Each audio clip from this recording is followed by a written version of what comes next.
Basically ఆమె clinical కార్డియాలజిస్ట్ని కాబట్టి ఈ స్పెసిఫిక్గా నేను చెప్తున్నాను.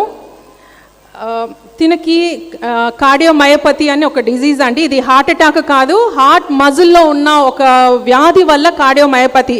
అది ఎందుకు వస్తుందో, వంశపారంపర్యంగా వస్తుందో లేకపోతే కోవిడ్ తర్వాత వస్తుందో ఎవరికి కొన్ని చేయలేము. అలాంటిది యంగ్ వయసులో 30 సంవత్సరాల అతనికి ఈ ప్రాబ్లం రావడం అయిందండి. సడన్గా అతను ఒంటంతా నీరంతా పట్టేసి ఆయాసంతా ఉంటే చెకప్కి వెళ్తే హార్ట్ ఎన్లార్జ్ అయిపోయి హార్ట్ పంపింగ్ వీక్ అయిందండి. 50 to 70 ఉండాల్సింది 18 to 20% అండి. అంత వీక్గా ఆయనకి కొట్టుకుంటుంది. అంటే పంపింగే లేదు. అంటే ఎంత ఆయాసపడుతున్న పరిస్థితి చూడండి.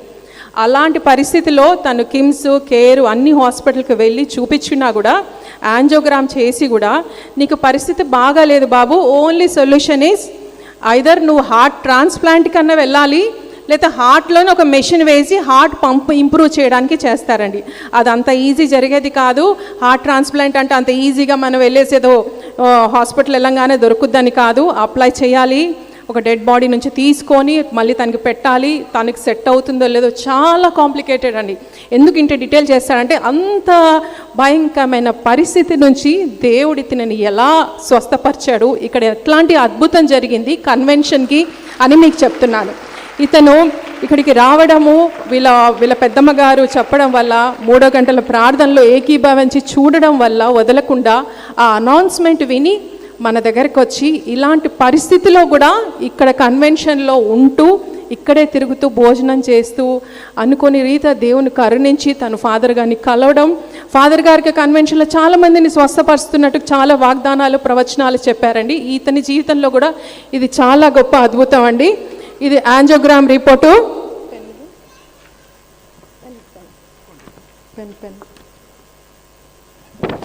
ఇక్కడ నేను ఎందుకు మీకు స్పెసిఫిక్గా చూపిస్తున్నా అంటే నేనే డాక్టర్ని కాబట్టి నేను రిపోర్ట్ నేను చూశాను, అందుకని మీకు క్లారిటీలో చెప్తున్నాను. యాంజియోగ్రామ్ చేసి ఇక్కడ హార్ట్ ట్రాన్స్ప్లాంట్ ఆర్ ఏఐసిడి అన్నారండి. అంటే హార్ట్ ఫెయిల్యూర్లో ఉన్న వాళ్ళకి ఈ 2 ఆప్షన్స్ తప్ప ఇంకా వేరే ఆప్షన్ లేదని చెప్పారు. సో ఈ రెండిట్లో వెళ్ళాలని ఇన్ ద మంత్ ఆఫ్ జనవరిలోనే చెప్పారండి. ఇన్ ద మంత్ ఆఫ్ ఫిబ్రవరిలో ఈయనకి హార్ట్ పంపింగ్ 22% అండి. అసలు ఊహించరు. 22% హార్ట్ ఫెయిల్యూర్లో ఉన్న వాళ్ళు బయటకి రాలేరు, తిరగలేరు, 2 అడుగులు కూడా వేయలేరు, మంచం మీద పడుకొనే ఉంటారు. అంత అవస్థలో ఉన్న ఈ వ్యక్తిని దేవుడు ఎంతగా స్వస్థపరిచి మీ ముందు నుంచొని తను నార్మల్గా తను ఇలా ట్రావెల్ చేసుకొని వచ్చి సాక్ష్యం చెప్పడానికి కన్వెన్షన్ అయిపోయిందండి. వెళ్ళాడు, మళ్ళీ వెళ్ళి చెకప్ చేయించుకున్నాడు. ఇప్పుడు చూడండి 50%కి వచ్చేసింది. Praise the Lord. అసలు ఇది ఎంత అద్భుతం అండి. ఇంత ఆశ్చర్యకరంగా ఇంత తొందరలో డిసెంబర్ జనవరిలో ఉన్న రిపోర్ట్స్ ఇక్కడ కన్వెన్షన్లో అయ్యి తను మొత్తంగా సమర్పించుకొని వెళ్ళాక అంత పెద్ద గొప్ప సాక్ష్యం అండి. ఆ డాక్టర్స్ కూడా ఆశ్చర్యపోయాడంటే యాక్చువల్లీ ఎవరికైనా ట్రయల్ ఇచ్చి చూస్తాం మనిషి మెడిసిన్కి రెస్పాండ్ అవుతున్నాడా లేదా, లేకపోతే next వెళ్ళిపోవాల్సిందే.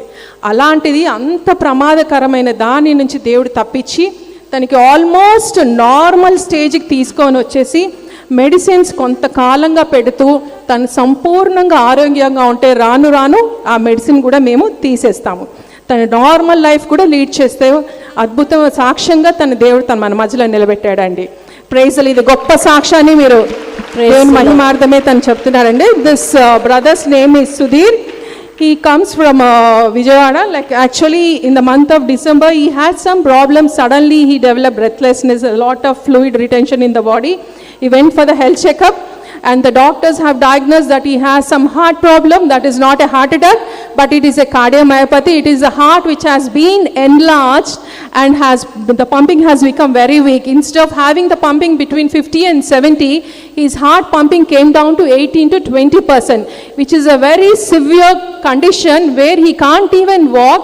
Even when he goes to washroom or anywhere, he feel very breathless and he has to sleep in a reclined position. It was such a bad situation where the whole family got panic and he was going around for so many hospitals, for the many super specialty famous hospital. Kims he went, Care Hospital he went, Yashoda he went. He went to St. Teresa also. But unfortunately, his aunt, who was in Vijayawada, has told about this Muttangi, and he was every day watching 3 o'clock prayer.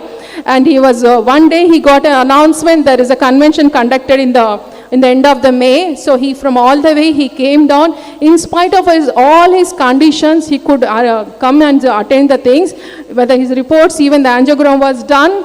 Even in the angiogram, they suggested that he has to go for a heart transplant, or else the pacemaker, we say. Usually for the heart transplant, it will cost you more than 40 lakhs and it may not be successful everybody. Even for the transplant also, he has to go lot of investigation, lot of procedures, which is very, very tedious and very difficult for a common man to undergo. It will cost you more than 10 to 15 lakhs for the pacemaker. For in that condition, he came over here with a lot of faith, with all the report. He attended all the 4 days of the convention. He met the Joe's father. He prayed along with him. The father has announced, since you came with the faith to Muttangi, God will definitely bless you and heal you. You will need any surgery. Miraculously, after the convention is over, he went back to the hospital and got it done. Earlier, which was showing as 18 to 20%, when he went back, the report was showing as 50% he has improved, which is almost a normal. He can lead a normal life.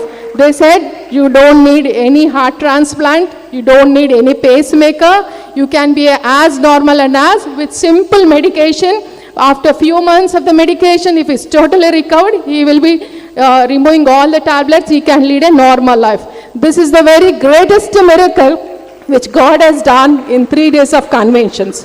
Praise the Lord. Praise the Lord.